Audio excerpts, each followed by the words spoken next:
आज हम जो फंक्शन सीखने वाले हैं वो फंक्शन है और का फंक्शन हम सीखेंगे। और के फंक्शन को हम इफ़ के साथ भी अप्लाई करके देखेंगे। हमने एक यहाँ पे पहले से एक शीट बनाई हुई है। यहाँ पे हमने कुछ कैटेगरीज लिए हैं, date, customer, cost, sales, profit and bonus. अब हम यहाँ पे और का फंक्शन अप्लाई करते हैं। हमने यहाँ इज इक्वल लगाया और ब्रेकेट ओपन।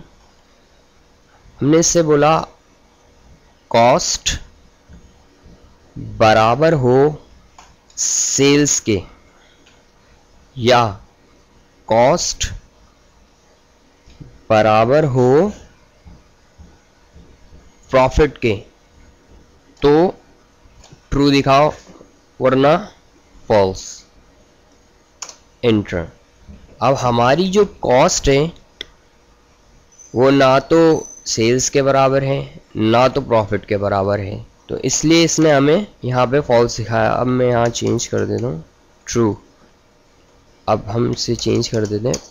अब इसने 5000 पे फॉल्स क्यों दिखाया?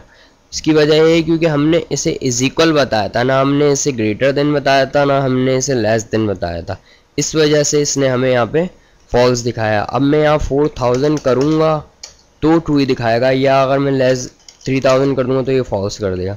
अब हम इसे इफ़ की कंडीशन के साथ चेक करते हैं। अब अगर आके मैं यहाँ पे इफ़ लगा दूँ, इफ़ ब्रेकेट ओपन नाउ, अब मैं इसे बताता हूँ कि अगर 3000 is equal to greater than 4000 and it close comma.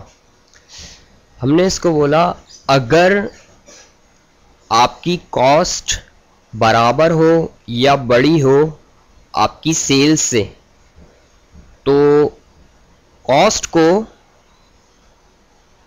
बराबर दिखाओ सेल्स के या कॉस्ट को बराबर दिखाओ प्रॉफिट के, and then enter. Okay yes, इसने हमें क्या दिखाया? फॉल्स। हमने इसे जो फॉर्मूला दिया था उसके हिसाब से इसने बिल्कुल ठीक बताया। हमने इसे बोलता इफ़ हमारी जो कॉस्ट है वो ग्रेटर देन हो और बराबर हो सेल्स के, देन अगर हमारी cost is equal to sales हो या हमारी cost is equal to profit हो तो हमें दिखाओ। लेकिन यहाँ से इनमें से कोई सी भी कंडीशन पूरी नहीं हो रही, तो इसने हमें यहाँ पे क्या दिखा दिया? फॉल्स। अब हम इसकी यहाँ पे वैल्यूज चेंज करते हैं। 4000 हमने लिखा था, उसने ट्रू बताया क्योंकि हमारी कंडीशन एक पूरी हो गई, इज इक्वल टू 4000, तो इस वजह से इसने हमें यहाँ पे ट्रू दिखा दिया। मैं 5000 करता हूँ।